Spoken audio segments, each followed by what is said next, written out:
Boa noite a todos e todas, aqui do programa Entre Elas, da ESA São Paulo. Eu sou a professora Paula Monteiro Danese e hoje eu tenho a honra de receber a professora Alessandra Benedito. A professora Alessandra Benedito, ela é doutora e mestre em Direito Político e Econômico, especialista em Direito Processual pela Universidade Presbiteriana Mackenzie. Ela é professora da Faculdade de Graduação e Pós-Graduação, né, Direito, Trabalho e Economia do Trabalho, é advogada pesquisadora, é professora também da Faculdade de Direito e de Administração da FGV São Paulo e coordenadora do Comitê de Igualdade Racial do Grupo Mulheres do Brasil. Professora, é uma honra recebê-la no programa dessa noite, né? Já está agora praticamente noite, pelo menos aqui em São Paulo já está tudo escuro. Então, muito obrigada para tratar sobre a questão do racismo estrutural, os impactos na vida da mulher, né? Ainda mais a questão do trabalho. Então, professora, muitíssimo obrigada pelo seu tempo, pela sua disponibilidade. Doutora Paula, sou eu quem agradeço o convite. É uma honra estar com vocês nessa tarde para que a gente possa conversar sobre um assunto que é tão importante e cuja a necessidade de tratar sobre ela nunca foi superada. Mas estamos num momento muito propício porque a sociedade também acordou para isso. Isso é verdade, professora, eu concordo com a senhora. Mas a gente está nessa, né, dia 20 aí, a gente tem o Dia da Consciência Negra, né, mas, como a professora, a gente vai mencionar aqui, não é apenas um dia, né, não é apenas uma data, assim, a gente tem muita coisa a refletir a respeito. E a propósito, professora, sempre questionam, né, sobre o conceito. Eu sei que a gente teria aí 3 dias ou mais, é um curso inteiro para tratar sobre a questão do racismo estrutural, 3 dias só para o conceito, para explicar o conceito. Mas eu acho que seria importante para quem está nos ouvindo, quem vai nos ouvir posteriormente no programa, o que a gente pode entender por racismo estrutural, porque às vezes acaba gerando muita confusão e as pessoas não sabem se direcionar sobre o que eu posso entender sobre. Professora Paula, posso te pedir licença só um minuto, só para eu fazer a autodescrição, caso haja alguém que seja cego ou com baixa visão, e aí eu já respondo a sua pergunta. Caso na plateia tenha alguém que seja cego ou com baixa visão, eu sou uma mulher negra de estatura mediana, com cabelos crespos até o ombro. Eu estou usando um vestido de decote V, um vestido azul marinho com umas florezinhas como se fossem bege. Atrás de mim tem uma parede bege e tem uma estante com alguns livros, ok? Só para que... e eu uso óculos, um óculos preto com formato meio que de gatinho, assim, meio puxado. Só para que a pessoa saiba com quem ela está falando, ok? Então, vamos lá. O que eu fiz? Para que a gente trouxesse o conceito e não corresse riscos em relação ao conceito, essa é a única parte da nossa fala que eu vou fazer uma leitura e uma leitura com interpretação. Quem trouxe o conceito para o Brasil e tornou popular, não que tenha sido ele que tenha inventado, foi o professor Silvio Luiz Almeida, né? E ele, na verdade, difundiu o conceito de racismo estrutural justamente por meio do livro dele. Eu acho que é um conceito que bom que o professor Silvio trouxe com tanta lucidez para que nós pudéssemos entender essa complexidade que é esse conjunto de práticas sociais e culturais, políticas, religiosas e históricas desenvolvidas e mantidas de modo a manter e perpetuar a hierarquização entre os grupos sociais. Então, quando a gente fala de racismo estrutural deve nos remeter à estrutura. Então, deve nos remeter à ideia de sistema. E, além de você pensar na ideia de sistema, você precisa pensar numa ideia de sistema que tem práticas e que são práticas reiteradas pela própria sociedade, na qual você consegue hierarquizar um grupo social em relação ao outro. E nesse processo de hierarquização se faz a manutenção de dominações, e aí no caso de pessoas não negras ou de brancos em relação a negros, se faz a manutenção de privilégios, né, e é justamente por conta dessa manutenção de privilégio de dominação que eu acho que o racismo é uma coisa tão difícil de ser superada, né? Porque, na verdade, é a perspectiva de não solidariedade, de não compartilhamento, de não justiça social, mas é a perspectiva de que eu preciso manter, de alguma forma, os privilégios. São as legalizações, porque no final das contas o direito também contribui para que essa estrutura se mantenha, e aí pensando que quem pensa o direito, em regra, não são pessoas diversas, mas a maior parte também são pessoas não negras e frutos de um sistema e de um conjunto histórico, político e econômico e cultural que assim as constitui muitas vezes como racista. E ele é um tipo de racismo que se mantém a despeito de formas de expressão, de manifestação individual de racismo, pois está arraigado na estrutura da vida política, na estrutura da vida econômica, na estrutura da vida social, na estrutura da vida jurídica, né? E para a gente transpor a ideia de racismo, a gente precisa transpor as estruturas que mantêm o racismo de pé. E aí, quando você fala, doutora Paula, da questão dessa confusão toda que as pessoas fazem e da complexidade envolvida na definição de racismo estrutural, porque, no final das contas, hoje a gente fala em racismo individual, a gente fala em racismo institucional e a gente fala em racismo estrutural. Tanto o racismo individual quanto o racismo institucional, eles estão dentro do racismo estrutural. Então, é essa perspectiva de que o racismo, para que ele continue esse processo de racionalidade, ou esse processo que cria toda essa discriminação e desigualdade, bem como essa manutenção de poder, de dominação e de privilégio, ele está estruturado e arraigado em toda a sociedade. E aí, eu acho que, citando o próprio professor Silvio Almeida, ele diz que quando ele diz que está estruturado e que nós vivemos numa sociedade racista, isso não significa que nós não tenhamos a obrigação de superar isso.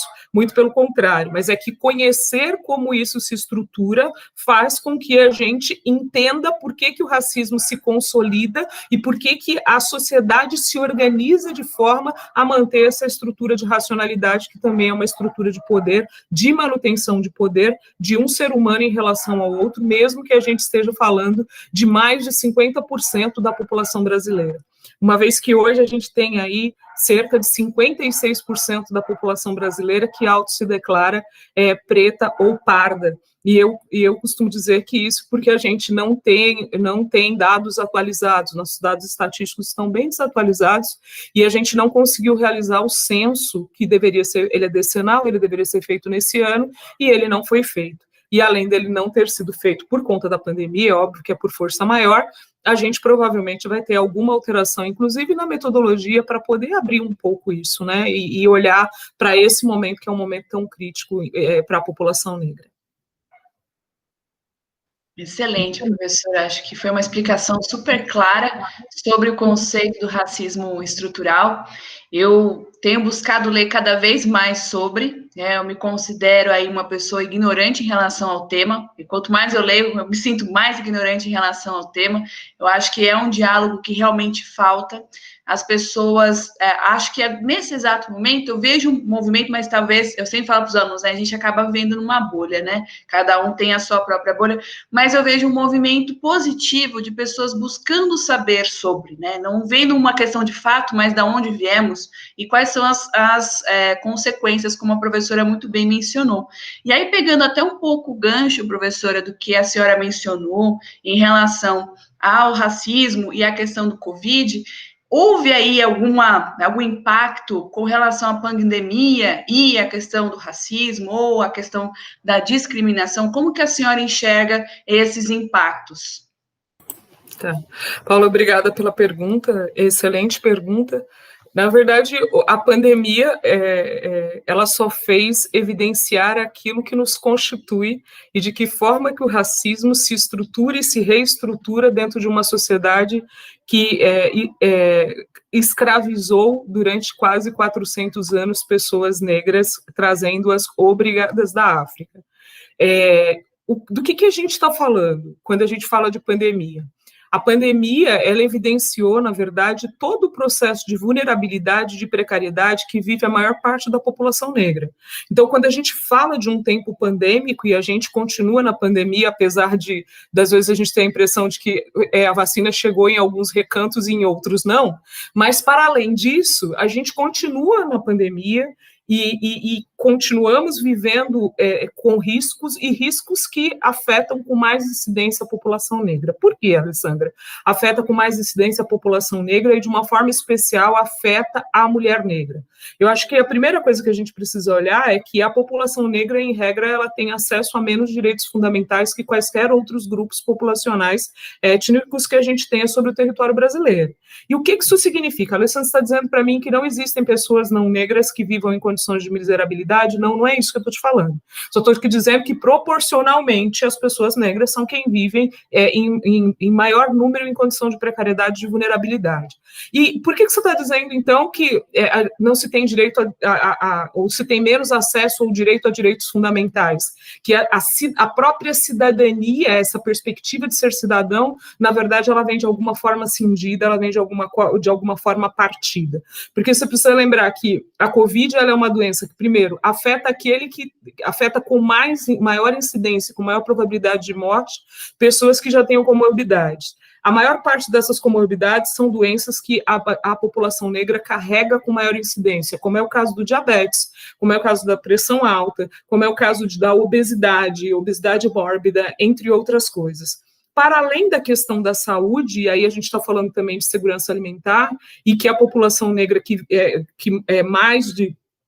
são muitas pessoas, na verdade, que vivem em condição de vulnerabilidade e que vivem abaixo da linha da pobreza, elas não têm segurança alimentar para poder manter corpo forte, saúde forte. Se essa saúde, de alguma forma, for abalada, ter acesso à saúde, ter acesso ao sistema de saúde, seja o sistema de saúde pública, que é óbvio que a gente precisa dar os parabéns para todos os profissionais da área da saúde que têm lutado arduamente nesses últimos 8 meses, mas a gente sabe da precariedade do nosso sistema de saúde pública e da dificuldade da população negra em ter acesso, por exemplo, à saúde privada, que é onde a maior parte das pessoas conseguem se recuperar da doença justamente por conta da assistência, e eu não estou dizendo com isso que o SUS não tenha cumprido e que venha cumprindo seu papel, porque ele vem cumprindo seu papel e cumprindo seu papel com maestria, mas os profissionais têm feito um esforço sobre-humano para poder garantir que isso aconteça.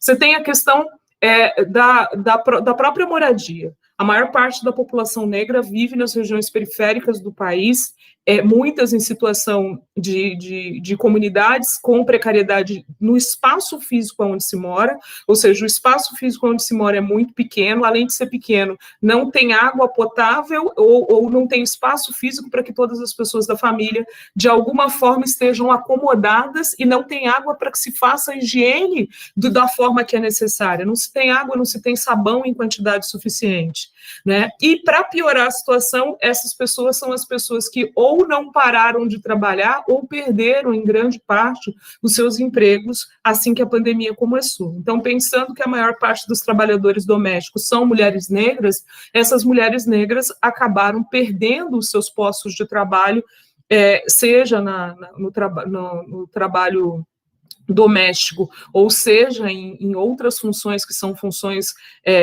geradas ao trabalho ligadas ao trabalho informal ou ligado a um trabalho precário.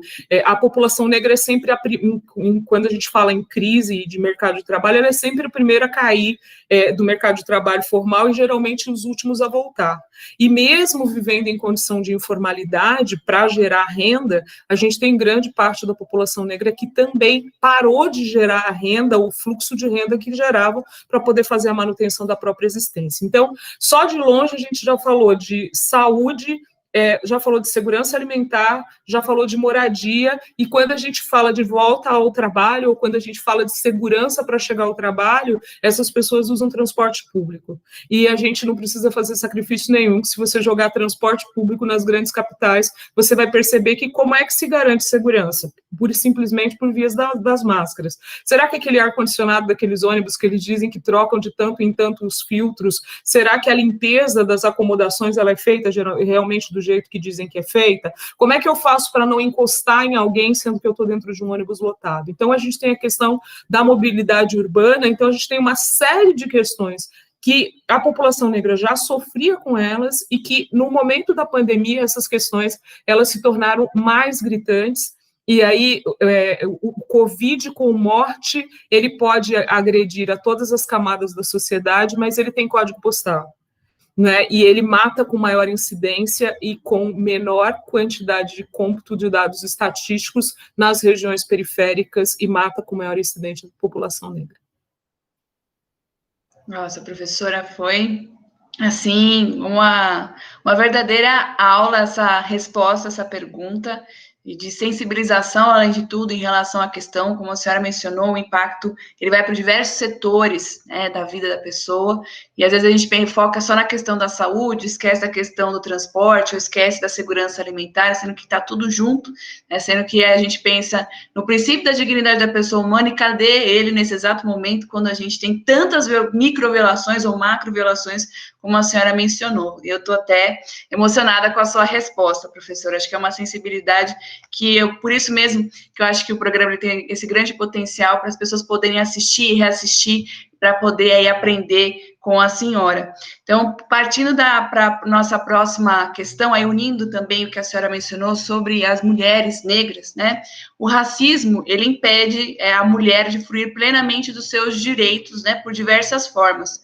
Em relação à mulher negra, de uma forma ainda mais latente. A gente até viu o último fórum sobre a violência no Brasil, a violência em relação à mulher branca diminuiu e em relação à mulher negra aumentou, né? Não dá para falar que isso foi uma questão de coincidência. E como que a senhora pode aí exemplificar para os nossos ouvintes esse impedimento que as mulheres negras têm em relação à fruição dos seus direitos?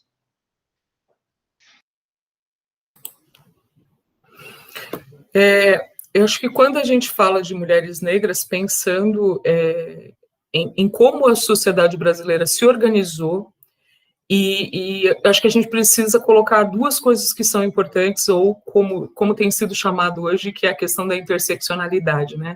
A gente vive numa sociedade que ela é racista, mas que, para além dela ser racista, ela também é sexista e ela é machista, dependendo do que a gente está tratando.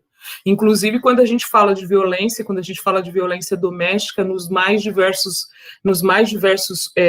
caminhos pelo qual essa violência pode se expressar, então violência física, violência psíquica, violência de cunho econômica, entre outras formas de violência que são especificadas na Lei Maria da Penha e que tem sido combatida e também tem sido feito um esforço para que mais pessoas tomem consciência do que é violência, porque é violência sexual, e porque a gente realmente só pensa em violência quando essa violência gera lesão na carne, no corpo, e essa violência fica evidenciada.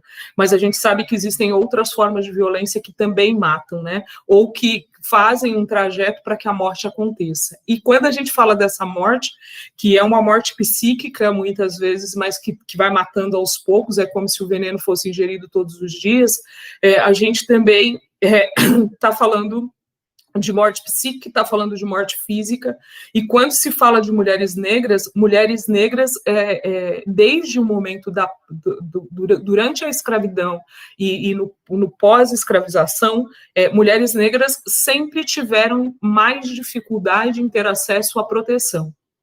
Elas sempre tiveram mais dificuldade em ter acesso aos direitos sociais, que são os direitos sociais básicos. Então, você pega a população negra tem mais dificuldade. Se você colocar isso dentro de uma outra perspectiva pontual, que é olhar para a questão das mulheres e meninas negras, você vai perceber que o impacto dessas múltiplas violências e das múltiplas agressões e do não acesso à dignidade da pessoa humana ao direito ou aos direitos humanos, para as mulheres negras ele é sempre mais forte. E o que isso significa? Isso significa que essas mulheres Por exemplo, vamos pensar no seguinte: quando uma mulher negra sofre assédio sexual ou assédio moral, em regra, ela tem uma coisa que se chama microinvalidação. Em regra, as pessoas elas não acreditam naquilo que ela fala.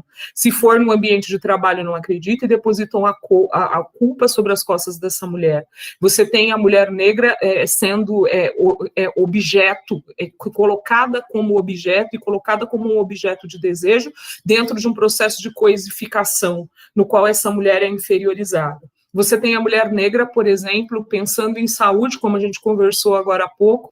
Você tem a mulher negra, por exemplo, no momento do parto, nós temos registros de mulheres negras recebendo menor quantidade de anestesia no momento de ter os seus bebês. E não existe nenhuma comprovação científica de que uma mulher negra e uma mulher não negra tenham coeficientes de dor distintos que possam fazer com que uma mãe negra, no momento do parto, tenha que sofrer mais dor do que uma mãe não negra. Do que a gente está falando? A gente está falando de um momento que é um dos momentos mais especiais da vida de quem opta por parir, e a gente está dizendo que essas mulheres precisam suportar mais dor, sob o viés inconsciente de que elas possuem corpos mais fortes e que, portanto, podem suportar parir com mais força. Meninas negras dentro das instituições escolares sofrem maior impacto e discriminação em razão do cabelo, em razão do formato do nariz, do corpo, em razão de características físicas, do fenótipo que nos constitui, e especialmente o cabelo. Meninas negras sofrem muito.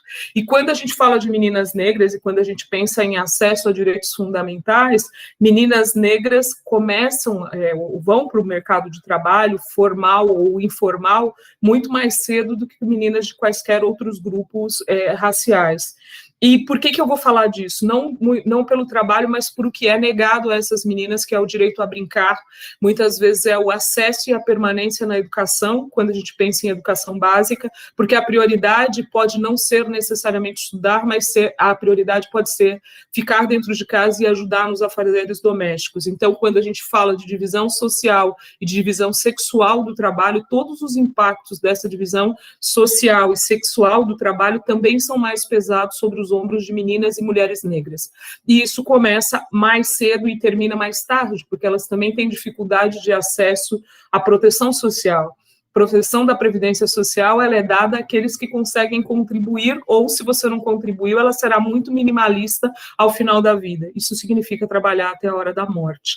Então, eu acho que é uma somatória de coisas que, dentro da interseccionalidade de ser mulher, de ser negra, e de ser mulher trans, de ser mulher com deficiência, tudo isso pode ser muito agravado enquanto condição de preconceito, de discriminação, de se colocar à margem como alguém que não tem direito a ter direitos, inclusive com sobreposições, quando a gente fala de meninas e mulheres negras. Excelente resposta, professora. Acho que isso demonstra realmente um direito básico que nós temos, que é a ideia do acesso à justiça, mas ele sozinho não é um direito que a gente consegue realmente efetivar. E a professora trouxe brilhantemente todos esses aspectos, né? Não é só apenas eu acessar o judiciário, mas eu também preciso ser tratado em pé de igualdade, né? Também são estudos aí feitos em relação à investigação, quando você tem um assassinato de uma mulher negra, quantos que realmente são aí concluídos e por que não são concluídos, e novamente essa ideia de, mas pode ser uma casualidade. Não é uma casualidade, é como a professora começou a sua fala hoje, falando sobre racismo estrutural. Todas essas outras perguntas decorrem da consequência desse racismo estrutural, e aí principalmente quando a gente trabalha com a questão da mulher. E aí, professora... Oi, pode falar. Pode interromper um pouquinho? Claro. Só para contribuir dentro daquilo que você acabou de colocar, né? Os dados da violência mostram aí que a cada 23 minutos você tem um jovem negro sendo assassinado, e a gente tem percebido que o número de mulheres sendo assassinadas em decorrência do tráfico também tem aumentado, e o número de mulheres em condição de cárcere, e mulheres negras em específico, também tem aumentado. E tem uma coisa interessante nessa coisa de ter aumentado os números da violência doméstica contra mulheres negras, porque essas mulheres negras, ao procurar o judiciário, ao procurar as instituições que deveriam protegê-las, em regra essas mulheres não são respeitadas como mulheres, em regra essas mulheres são desacreditadas. Então a gente tem uma questão primária que é conseguir ter acesso às instituições. E eu não estou dizendo que é para ter acesso às instituições no sentido de ter um policial na porta da casa dela, não, eu estou te falando dela conseguir chegar na delegacia e lavrar um boletim de ocorrência, sem que ninguém desconfie dela, né? Ela tem dentro do sistema e dentro dessa perspectiva, que é a perspectiva do racismo institucional, ela tem um conjunto de elementos limitadores que se colocam, sejam de forma objetiva ou subjetiva, seja por meio de vieses conscientes ou inconscientes, como elementos limitadores e elementos que discriminam e que colocam essas mulheres numa condição de maior vulnerabilidade. E não só mulheres, no sentido de mulheres adultas, mas dessa mesma forma você tem a violação de meninas negras, você tem a violação de mulheres idosas negras sem respaldo. E tem uma coisa interessante nesses dados, é que grande parte dessa violência acontece ou ela é proveniente de pessoas do próprio convívio dessas mulheres, né? Tem dados estatísticos nesse sentido. E a gente tem um Estado que não se preocupa com políticas públicas no sentido de também cuidar desses agressores, de poder também entender quem são esses agressores e por que se constituem exatamente dessa forma. E eu não estou dizendo que não é para cuidar da mulher, mas eu estou dizendo que sim, é para cuidar, é para proteger a mulher, é para proteger os filhos, mas que o agressor vai continuar reiterando se não for feito nada no sentido de entender a cabeça desse agressor, por mais que a gente sinta uma série de sentimentos não tão nobres em relação a esse processo de agressão contra mulheres. Excelente colocação, professora. Acho que foi perfeita e deixa aí o tema ainda mais preciso. E caminhando ainda nesse aspecto, né, dos impactos do racismo na vida da mulher, a senhora mencionou a questão do racismo e a impossibilidade das meninas negras poderem fruir dos mesmos direitos da infância, né, que é poder brincar, não ter aquela preocupação de ter que trabalhar em casa, ou já ter que trabalhar fora e assim por diante. Como que a senhora poderia colocar essa relação do racismo estrutural e o trabalho e como que impacta as mulheres negras trabalhadoras? Então, partindo da perspectiva de que o racismo estrutural tem em seu eixo essencial a dominação e a ideia de diminuição de alguns indivíduos em detrimento do outro, e olhando para aquela perspectiva que a gente trabalhou da interseccionalidade, que é a discriminação em razão do sexo e a discriminação em razão da raça ou quaisquer outras formas de interseccionalidades que possam se sobrepor à questão da raça. Então, você tem raça, tem classe, tem a questão de gênero, tem a questão de ser portador de alguma deficiência, tem a questão da regionalidade, você tem uma somatória de coisas que podem, de alguma forma, se conectar e fazer com que esse processo ainda se agrave mais. Mas quando a gente trata de mercado de trabalho, eu acho que quando a gente pensa, vamos começar pensando em meninas, e aí vamos de meninas, mulheres adultas, até chegar em mulheres idosas. Eu acho que cria para a gente um parâmetro interessante para a gente poder pensar os impactos do racismo estrutural no trabalho. Primeiro, lembrar que quando a gente fala de trabalho, a gente está falando de trabalho formal, aquele que a gente trabalha e que tem contrato, que tem vínculo empregatício ou não vínculo empregatício, mas que você tem uma segurança jurídica mínima dada para o desenvolvimento das suas atividades. Mas que a gente também tem trabalhos informais que geram renda, que geram sobrevivência para essas mulheres, para essas meninas, para essas crianças. E aí a gente não está julgando se isso é bom ou ruim, até porque é fácil saber que é ruim, mas de qualquer forma a gente está olhando para isso enquanto perspectiva de trabalho trabalho e de renda. E a gente está olhando para trabalho dentro de uma perspectiva mais ampla do que simplesmente trabalho como valor econômico, porque trabalho não é mercadoria, logo aquele que trabalha também não é, a gente está tratando de seres humanos, e trabalho também tem que ter valor social. Então, trabalho também gera pertencimento, né, gera reconhecimento. E quando a gente fala desse processo de reconhecimento, então vamos olhar para meninas. Meninas negras, em regra, começam a trabalhar mais cedo do que qualquer outro grupo, como a gente já conversou. E são geralmente nas tarefas domésticas ou naqueles trabalhos que são trabalhos precários ou trabalhos, às vezes, que chegam a beirar o trabalho escravo ou análogo a escravo, que essas meninas vão encontrar seus redutos. E aí, quando a gente fala de trabalho doméstico, para meninas negras, a gente fala do trabalho doméstico que acontece dentro do próprio espaço da casa delas, ou do trabalho doméstico que é prestado para um terceiro, que é aquele trabalho doméstico que ela vai para a casa de alguém, e geralmente ela vai para a casa de alguém com a esperança de que vai ter uma vida melhor indo para a casa dessa pessoa, e, em regra, o que ela encontra no lugar onde ela vai é uma vida sem descanso, e geralmente sem descanso e sem a possibilidade de ter acesso à educação formal e acesso a essa mudança transformadora de vida.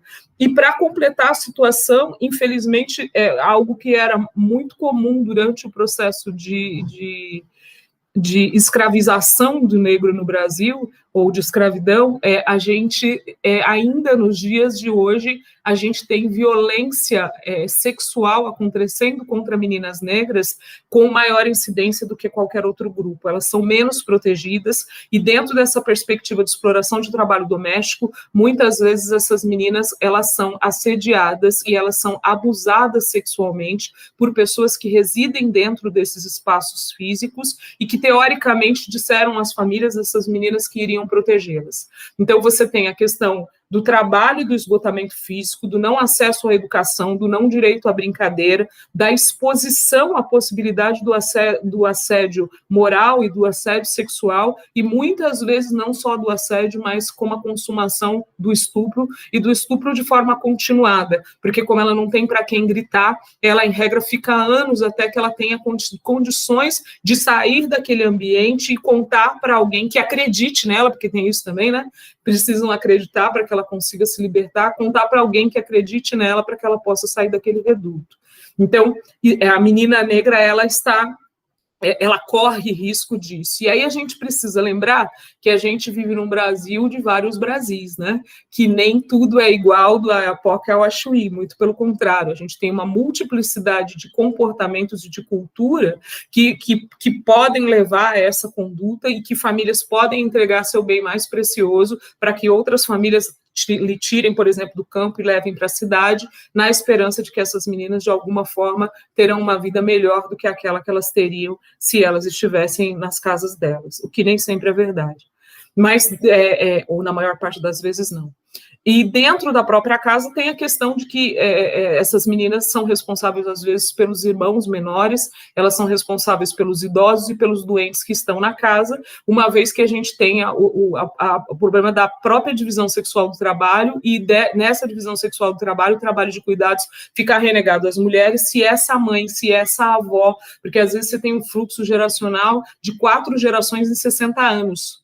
O que para a gente não parece, para a maior parte das pessoas não parece muito lógico, às vezes você tem um fluxo de 4 gerações em 60 anos, né? Em regra, a gente tem 2, no máximo 2,5 ali, olhando para a maior parte das pessoas que não vivem esse movimento de vulnerabilidade, mas às vezes você tem 4 gerações, você tem 4 gerações que continuam trabalhando, porque elas precisam gerar trabalho, elas precisam gerar rendas, elas são líderes dentro das suas famílias, e elas são líderes, muitas vezes, dentro das suas próprias comunidades. E essas meninas e essas mulheres que precisam trabalhar, essas meninas precisam ficar dando retaguarda, cuidando dos irmãos, cuidando do filho das vizinhas, que também tem que trabalhar e que também não tem creche para poder deixar os seus filhos. Então, qualquer dinheiro que entrar, ou qualquer recurso que entrar, de alguma forma, abriu e fechou aspas, bem-vindo. E quando você fala de mulheres negras, na fase adulta, você tem a questão da dificuldade do acesso à educação básica de qualidade. E aí você tem muitas meninas que entram na escola e que não conseguem permanecer na escola por conta de um conjunto de fatores que eu acho que nem tem o caso a gente retomar, mas que a gente já tratou deles. E quando a gente trata de ensino superior, a gente sabe que nos últimos anos a gente teve um aumento do número de pessoas negras de ambos os sexos, mas com maior incidência de mulheres negras que estão tendo acesso à educação superior. Mas, apesar de um maior número de mulheres terem acesso à educação superior, não necessariamente o número que tem sido formado tem conseguido ser agregada ao mercado de trabalho, porque o mercado de trabalho continua não sendo inclusivo, o mercado de trabalho continua discriminando na hora de contratar, e que quando contrata, ou contrata e faz um processo de estagnação, ou seja, cria ali um teto de vidro mais rebaixado do que o teto de vidro que naturalmente a gente tem para mulheres não negras, dificultando a ascensão, desperdiçando talentos e não gerando a possibilidade de que essas mulheres tenham acesso, por exemplo, a cargos de decisão ou a cargos de poder, né? E aí inviabilizando, na verdade, o processo de mobilidade econômica destas mulheres e, consequentemente, dos seus grupos familiares. Então, e para piorar a situação, como muitas mulheres negras vivem, às vezes, um fluxo de vida inteiro na informalidade, na terceira idade, ou seja, no momento da aposentadoria, essas mulheres também não têm acesso à aposentadoria, não têm acesso a uma aposentadoria com valores que sejam possíveis de manter as suas vidas, e aí elas vão trabalhar até o momento da morte, e geralmente com poucos recursos e numa situação de bastante vulnerabilidade. Então, o mercado de trabalho, ele ainda é excessivamente exclusivo, né, no ato de gerar exclusão social, exclusão econômica, quando o assunto são mulheres negras. E a gente tem visto, por exemplo, nos últimos meses, acho que nos últimos 1 mês e meio, 2 meses, uma série de discussões nas redes sociais, nas nossas rodas de conversa, tem até Fla-Flu, né? Tem torcida contra e a favor, é um negócio maluco, a pessoa não sabe nem do que ela está falando, mas ela está ali brigando, e tem um lado positivo, porque pelo menos estão tocando no assunto, mas tocar no assunto, conhecendo o assunto, nos faz estar mais lúcidos, inclusive, para que a gente saiba como é que está sendo direcionado os nossos recursos para garantir que a gente tenha uma sociedade mais igualitária, para que a gente tenha uma sociedade no qual a isonomia seja algo presente pontualmente para todas as pessoas. E quando a gente fala de legislação, por exemplo, nosso problema, eu acho que ele nem essencialmente está na legislação. A gente tem algumas coisas que a gente precisaria reparar, eu não tenho dúvida, mas o nosso problema principal está na materialização daquilo que a igualdade formal nos deu. Então, nós temos legislação constitucional, a gente tem legislação infraconstitucional, a gente tem todos os tratados aos quais o Brasil é signatário, que tratam de princípios de não discriminação, ou de uma sociedade que se organiza sem discriminação, no sentido de discriminação para colocar quaisquer grupos humanos em condição de desigualdade em detrimento de outros. E aí você está falando de acesso, você está falando de salário, mulheres negras recebem menos, mesmo tendo o mesmo conjunto de competências e habilidades que seus pares, e se faz isso com uma cara dura, desculpa a expressão,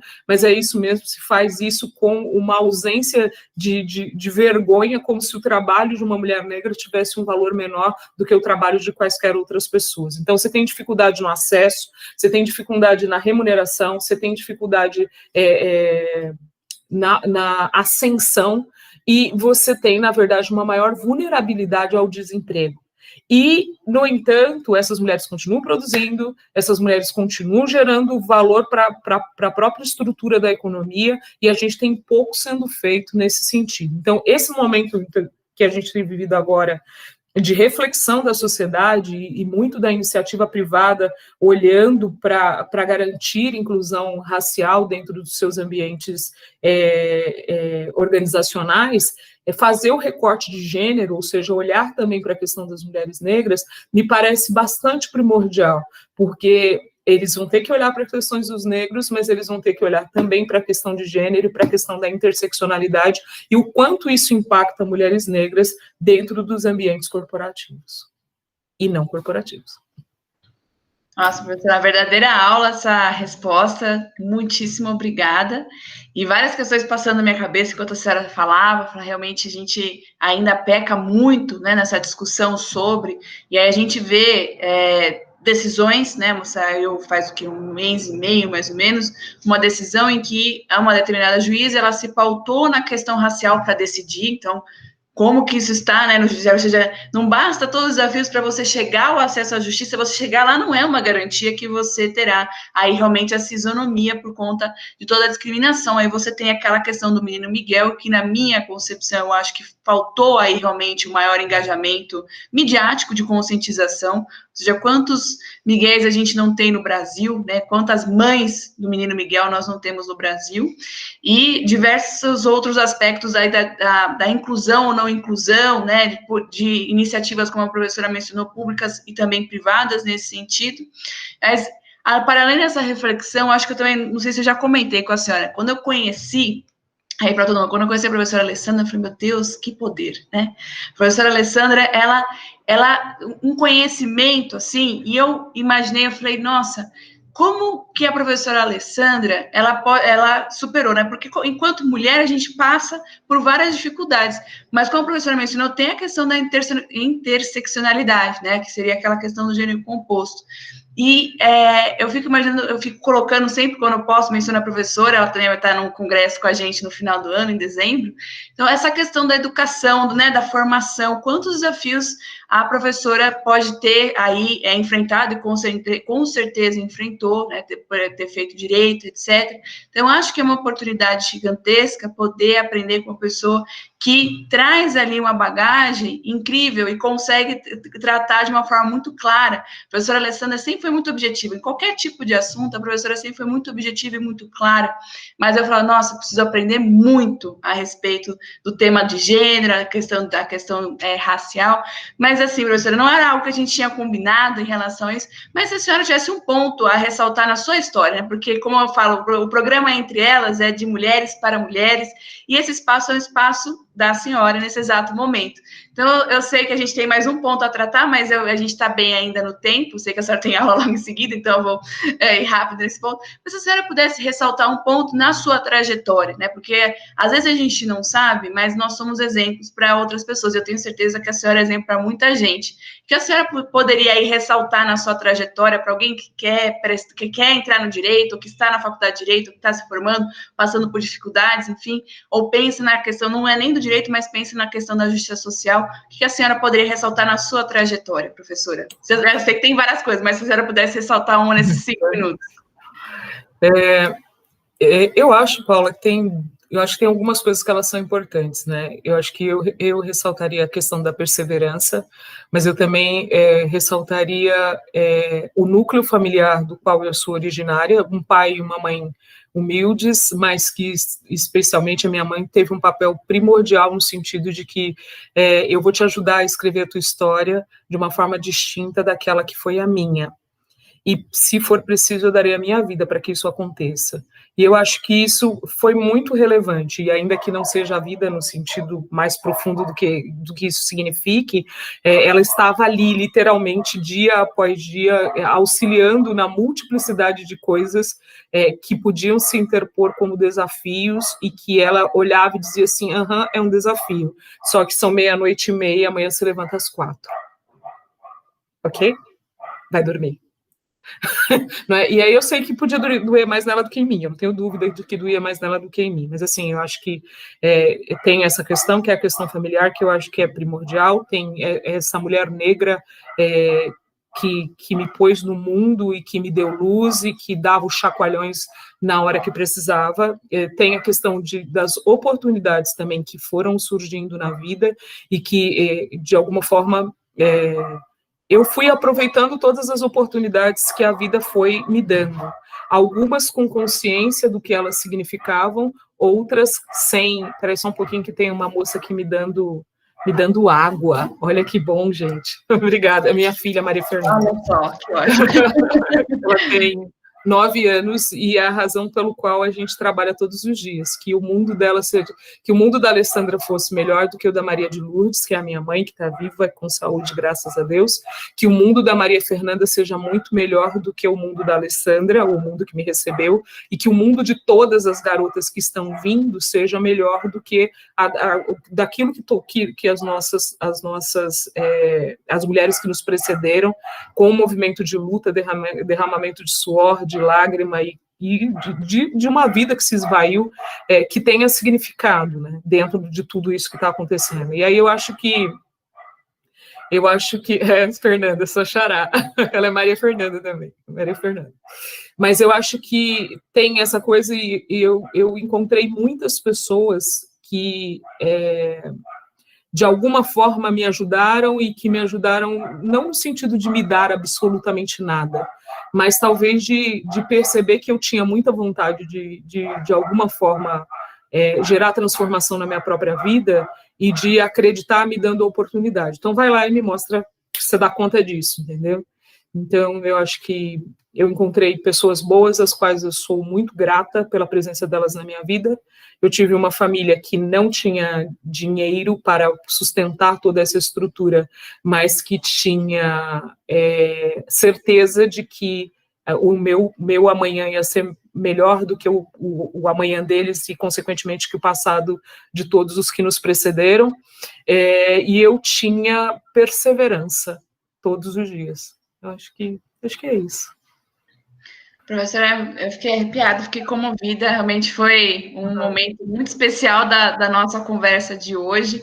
Acho que há vidas, né, reais e de exemplos, né? Então, a professora Alessandra tem aí uma trajetória incrível, eu não conhecia, mas eu sempre faço uma pergunta, às vezes, normalmente é de surpresa, das minhas entrevistadas, porque eu acho importante, né, trazer toda essa conquista, e cada um tem uma conquista pessoal, uma batalha pessoal. Às vezes a gente sempre fala, né, que tem aquele desenho, né, do iceberg, todo mundo vê a ponta e não vê embaixo, e eu acho importante ressaltar o que está embaixo, né, do que trouxe aí essa ponta para cima. Então, obrigada por compartilhar. Professora, a gente vai para o nosso último ponto, aí prometo, para liberar a senhora, mas foi, assim, inspirador. Eu acredito que todo mundo que estará nos assistindo no YouTube também sentirá a mesma coisa. Em relação a todas essas questões atreladas ao racismo estrutural, quais as medidas legislativas e de políticas públicas a senhora acredita que são ou poderiam ser eficazes aí para trazer essa não discriminação e uma mudança na justiça social? Políticas públicas e políticas de ações afirmativas, todas as que a gente puder pensar e colocar como prioridade, com certeza serão bem-vindas. Em relação às normas, o que eu acho que nos falta é efetividade, e essa efetividade pode ser consolidada justamente por meio das políticas públicas.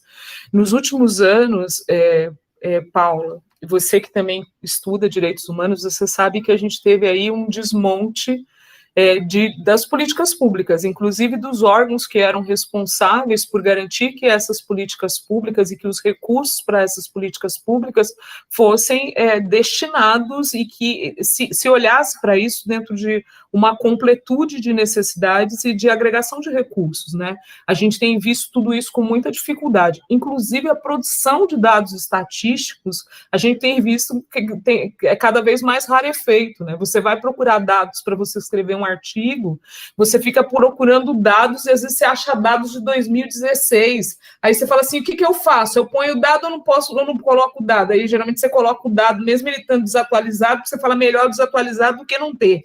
Não sei se você tem essa sensação quando você está escrevendo, mas eu tenho, né? E eu gosto dessa, não é? Você fala, e agora? O que eu faço com isso? E geralmente está ligado a todos os direitos sociais, inclusive em relação à questão de gênero e à questão racial. Você pouco acha de dados estatísticos você pouco acha de dados estatísticos que possam te ajudar a fundamentar tudo isso que a gente está conversando. E especialmente para os descrentes, e não só para os descrentes, mas para a própria metodologia de criação de políticas públicas, esses dados estatísticos, eles são primordiais, porque, na verdade, quando a gente fala de políticas públicas, você está falando de um processo de seleção de prioridade, né? É o Estado sentando e olhando o que eu tenho que é prioridade e qual que é a prioridade da prioridade que eu não consegui, seja por institutos normativos, seja por meio da própria organização e história da sociedade, o que eu não consegui superar. E quando se trata de racismo estrutural, quando a gente fala do racismo estrutural e as consequências na vida da mulher negra, você tem uma série de coisas que elas não conseguiram ser superadas, ainda que a gente tenha institutos normativos que digam que nós somos todos iguais, ainda que você tenha institutos normativos que tenham um princípio de não discriminação. Nada disso conseguiu garantir que a mulher negra saísse da condição em que estava. Né? Dentro da perspectiva lá do nosso gráfico de barras, ela é a única que não consegue ter mobilidade, ou seja, ela não troca de lugar com nenhum deles. Né? O homem branco também não sai do lugar dele, mas o lugar dele ainda é um lugar de privilégio. Agora, todos os outros, a mulher branca ela troca de lugar com o homem negro por conta da questão do sexismo, né? E do machismo. Então, dependendo do que for, ela troca de lugar por conta dele ser homem. Mas você ainda tem uma mobilidade. Quando você fala de mulheres negras, não, você tem a invisibilidade como uma característica que vem para elas. Então, eu acho que, primeiro, garantir que os institutos normativos que nós já temos sejam institutos normativos que garantam essa justiça social. Compreender que, para que eu tenha um verdadeiro processo democrático, eu preciso que todos se sintam como cidadãos e cidadãs. E que essa cidadania não seja uma cidadania para poucos, mas que ela seja uma cidadania para todos, né? Porque, afinal de contas, eu não sei se vocês sabem disso, mas mulheres negras são as que são mais impactadas por tributação. Infelizmente, quem menos tem é quem é mais tributado. E a gente tem a gente tem trabalhos de pesquisa, inclusive de doutorado, tratando sobre o assunto, né? Mas esse é um assunto longo para a gente tratar num outro momento, mas elas são mais impactadas pela tributação e que elas na verdade, não têm recurso para sair correndo, né? Pensando em mulheres negras em condição de vulnerabilidade. E nós somos tributados o tempo todo, né? Em tudo. Só que para elas não tem o que fazer, você tem menos recursos, você tem menos entradas, continua tendo necessidade, você tem altos níveis aí de tributação, mas aí a gente conversa num outro momento a respeito disso. Mas pensando nisso, a agenda pública precisa continuar se preocupando com essa desigualdade, os atores sociais, sejam eles fruto da organização do próprio Estado ou da iniciativa privada, precisa se preocupar com essa desigualdade entre os grupos raciais e se preocupar com o fator da interseccionalidade que coloca mulheres negras numa condição muito maior de vulnerabilidade, lembrar que grande parte dos lares monoparentais são sustentados por mulheres negras e lembrar que mulheres negras são excelentes gestoras e que elas são líderes por natureza. Uma mulher que consegue alimentar um grupo de pessoas com um pouco de fubá e um tanto de água, ela dá comida para 10 crianças, ela deve ser excelente gestora de poucos recursos, ou ela é gestora da escassez. Imagine se ela tiver abundância para ela poder gerir. Né? Liderança é palavra de ordem para mulheres negras desde o momento em que ela nasce, porque ela precisa liderar a casa dela, ela precisa liderar a vida dela, e ela precisa liderar muitas vezes a vida do grupo familiar ou da comunidade na qual ela faz parte. Não raras vezes você percebe, quando está relatando alguma coisa de comunidade, você percebe mulheres negras que não tiveram acesso à educação formal e cuja sabedoria e cuja formação não acadêmica fez dessas mulheres fantásticas. E eu não estou desvalorizando, mas eu estou dizendo que elas também devem ser reconhecidas pela sua sabedoria e que as pessoas devem ter direito a escolher qual caminho vai seguir. Né? E o que acontece na maior parte com mulheres negras é não ter direito a ter direitos, e que também é o que acontece com homens negros, mas com mulheres negras com uma incidência maior, Paulo. Professora, foi incrível essa resposta, acho que é realmente isso.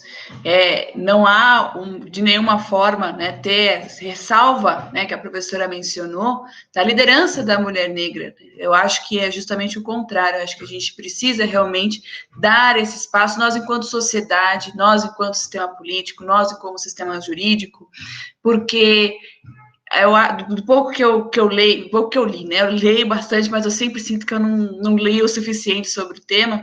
Eu acho que é um processo de anulação de direitos. Não basta, não é somente o acesso, mas a anulação de direitos, né? A anulação da própria a própria existência, né, de poder exercer da mesma forma os atos comuns, como a professora mencionou. Então, a anulação de direitos é algo que marca, como a professora falou, né, não é só aquela violência física, a violência psicológica, né, você deixar a pessoa acreditar que ela não poderia, que ela não pode sair. A professora mencionou um aspecto aí fático, ou seja, a mulher negra não consegue mudar, e não é por uma questão dela não querer, é porque a gente tem uma estrutura, infelizmente, que impede que isso aconteça.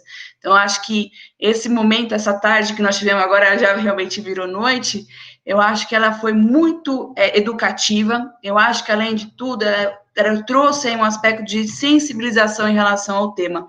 Então, professora, eu só tenho a agradecer, como eu prometi de liberar a senhora para a sua aula. Eu fico imensamente feliz e honrada de recebê-la no programa Entre Elas, poder aprender mais, cada vez mais. Agora estou mais curiosa em relação a vários temas, já quero ler várias coisas, já vou pedir textos para aprender, né? Mas essa questão, né, não é só uma questão diretamente atrelada a direitos humanos, mas a questão de direito tributário, essa parte eu não sabia, em relação à mulher negra. Então, para a gente poder aí se conscientizar. Então, a ESA, ela liberou para algumas pessoas poderem assistir conosco, mas outras pessoas irão nos assistir no YouTube.